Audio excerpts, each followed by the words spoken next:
Now, this here is probably one of the most interesting things that happened.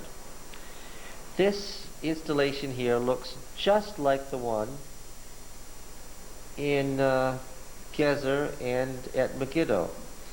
And there's been argument for centuries whether these were stables. That's all one building. The center part does not have any stones. Do you see that? And then along the two outer sides there are stone floors. And the argument, and there are cribs, grain cribs in between. This, it is believed, was built to house the horses and chariotry for the kings of Judah. Some people argue that no, they wouldn't have put stones in the outer part if it was for horses, but I think it's a pretty good conclusion that they kept horses in these great cities and chariotry to, especially a city like Beersheba, which was on the confluence of main roads on the southern end of the kingdom, where it was very important to have protection.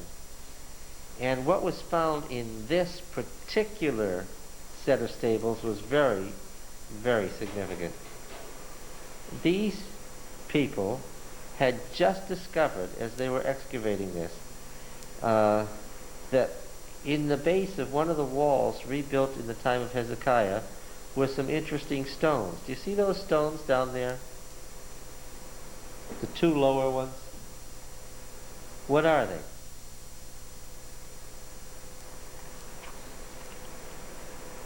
Can you tell by looking at them? Let's go back. In the wall they discovered some hewn stones.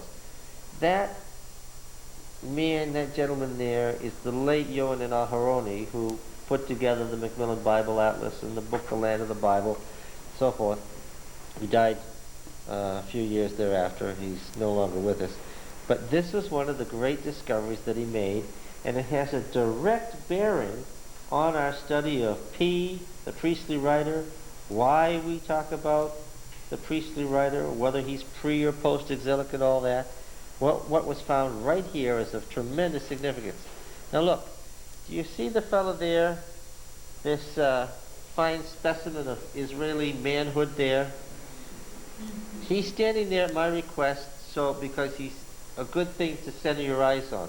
What is he standing beside? A box, you say? Huge blocks. What are those blocks forming? They were putting it together. They found these blocks in the walls. They were putting it together. What is that forming? What? What kind of an altar? An altar with, look at the bottom of the picture, an altar with horned altar. An altar for what? For sacrifices. An altar that fits the dimensions of the altar given in the priestly writings. This is the altar of sacrifice of a Yahweh's temple. This isn't the altar of sacrifice of some pagan god. This is the real altar of a real Yahweh temple made exactly to the dimensions of the law. What was it doing, taken apart and put in the foundation of a wall for stables? First of all, what would putting it into a wall do to it? What? Desecrate it. Especially a wall for a stable with horses, which are unclean. Now this was from the time of King Hezekiah. What was it doing there? It was long believed that these few verses about Hezekiah contained in the Rabshakeh's speech were fictional until this turned up. What was it doing there? To get rid of all of this handling. Yeah, what did Hezekiah do? According to the Rabshakeh, his own speech to the people, what did he say? Is this Hezekiah making you trust in Yahweh? Isn't it this Yahweh whose temples he destroyed? Remember that? Where is that speech to be found? Well, in Kings and Chronicles, but the most easy place to find it is in the middle of the book of Isaiah. The whole 37, 38, 39, the whole center section of Isaiah, where it talks about the invasions of the Assyrians and so forth, Hezekiah's reform. This is the clearest evidence of Hezekiah's reform. They took apart the temple of Yahweh and they turned it into a stable like the stables that Solomon had built. In a fortified city that he was fortifying against what he knew was the coming invasion. How do you think the local priests felt about having their temple dismantled and turned into a stable?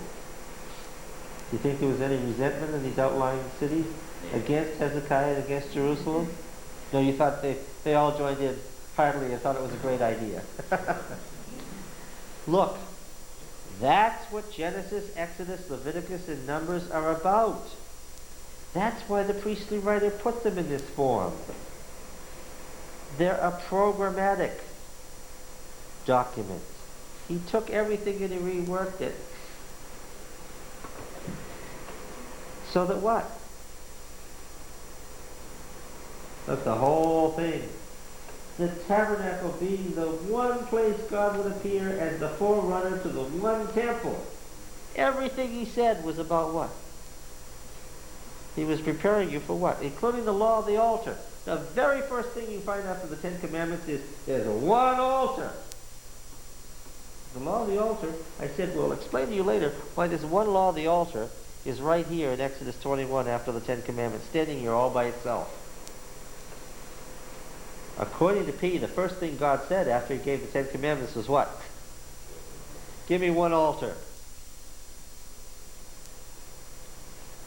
Do you get it? And you can be quite sure that folks were reading Genesis, Exodus, Leviticus, and Numbers in Beersheba and the other cities. Why?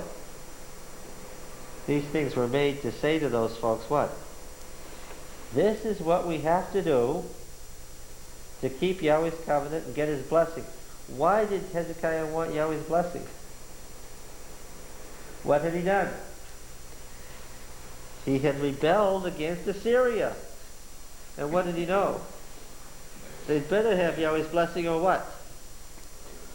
Yes, or they might as well kill themselves before the Assyrians got to them. So this was a great event, and I was happy to arrive at the very time that the discovery had been made, and there was great excitement. See, there are the four horns of the altar, all lined up there, one after another. Right there on the foundation rubble on which they built these